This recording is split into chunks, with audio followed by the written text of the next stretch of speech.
Assalamualaikum warahmatullahi wabarakatuh. Halo teman-teman semua. Kita mau lanjut lagi bahas soal memimpin dengan NLP.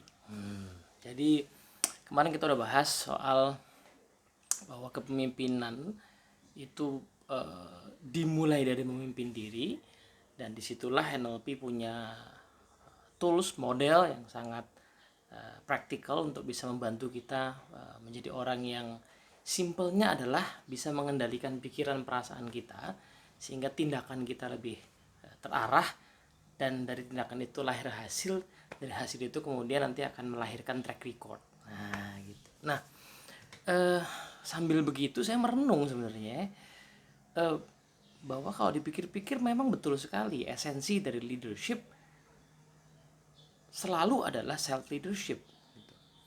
Karena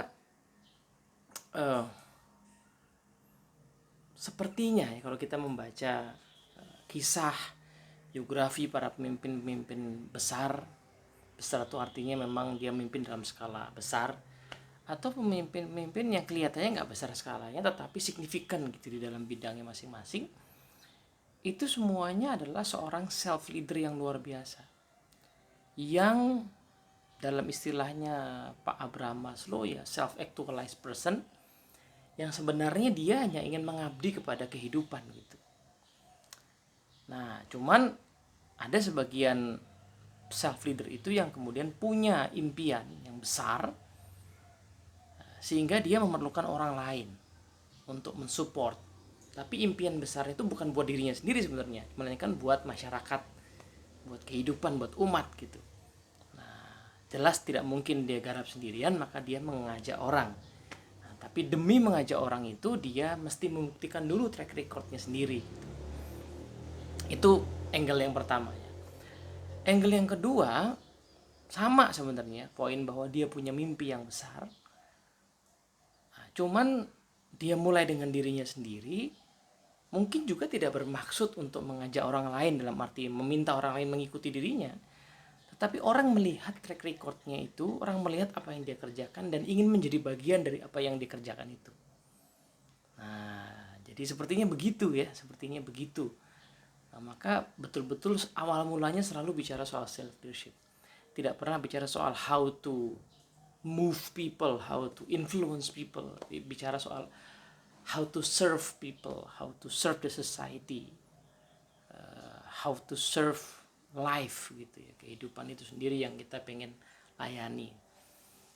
Nah, kalau kemarin di video sebelumnya kita udah bahas soal mengatasi kebaperan ya supaya tidak bergantung kepada mood, maka kali ini kita akan bicara soal tadi tuh visi atau tujuan atau target yang ingin dicapai seorang pemimpin.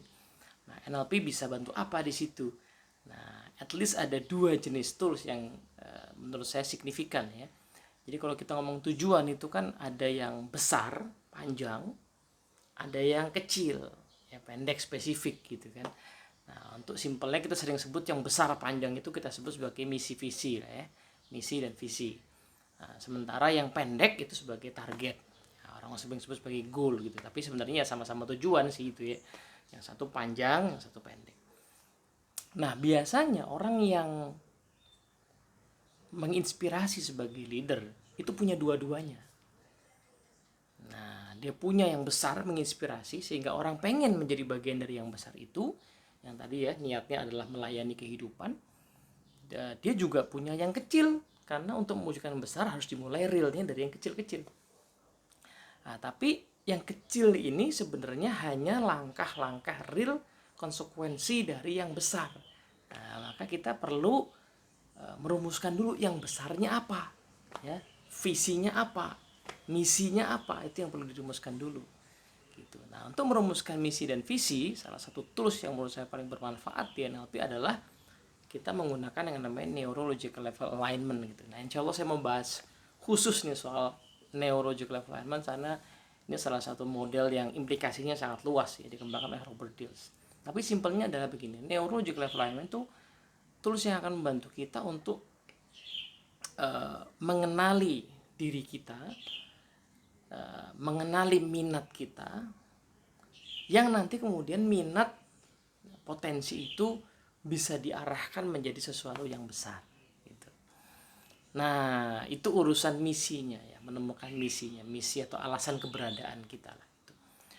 Nah, tapi untuk urusan visinya, tujuan besarnya tadi itu ya, misi itu akan jadi apa gitu dalam jangka panjang itu saya sih melihat di NLP yang ada sekarang tidak spesifik ada, cuman saya suka mengambil dari Seven Habits ya. Nanti someday saya akan buat juga buku lagi, video tentang pertemuan NLP dan Seven Habits ya.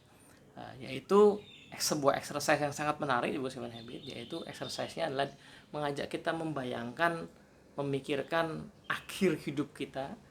Nah, lalu menengok ke belakang ya. Nah, lalu kita berharap dikenang sebagai orang yang seperti apa. Nah, untuk bisa menjawab apa yang pengen kita capai di akhir hidup itu, kita harus memahami dulu kira-kira kita punya minat apa, potensi apa gitu. Nah, itu alat bantunya adalah neurological level alignment. Nah, setelah dirumuskan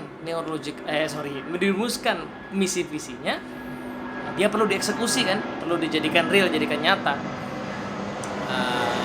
Supaya tidak hanya bicara gitu. Untuk menjadikan nyata itulah ada tools yang namanya well formed outcome, WFO yang sering sebut teman-teman gitu. Well formed outcome. Jadi sebenarnya sebuah metode goal setting yang menurut saya paling komprehensif compare tuh berbagai metode goal setting yang ada gitu ya.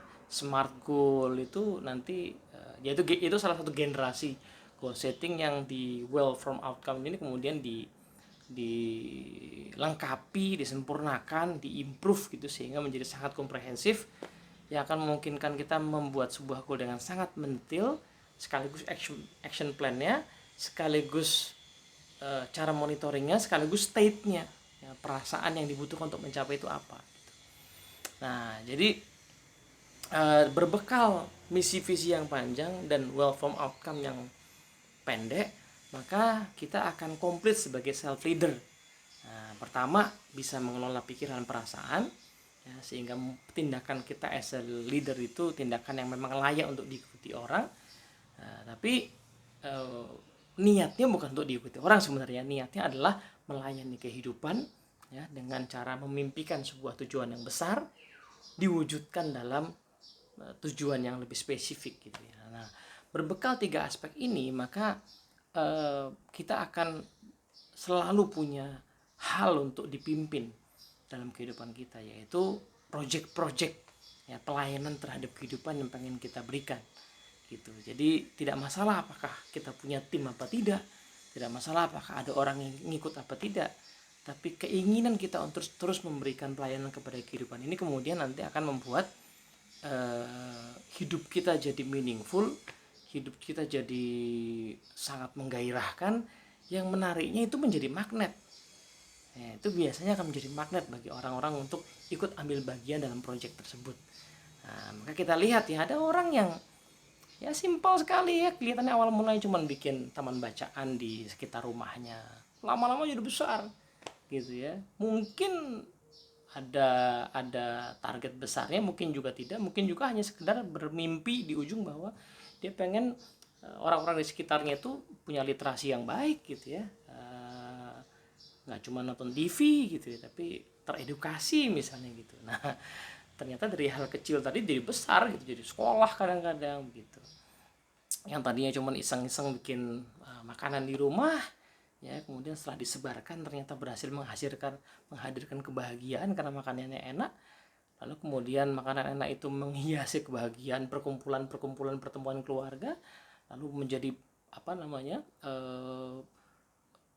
menjadi sajian yang didambakan oleh banyak teman-temannya, lalu jadi bisnis akhirnya gitu. Itu kembali lagi akhirnya orang pengen menjadi bagian dari apa yang dia kerjakan itu. So memang esensinya adalah self leadership, di leadership yang besar itu. Maka mulai dari sana ya, dengan mulai dari self leadership kita tidak akan terlalu pusing dengan penilaian orang, kita akan fokus pada apa yang bisa kita berikan kepada kehidupan. Moga-moga bermanfaat. Assalamualaikum warahmatullahi wabarakatuh.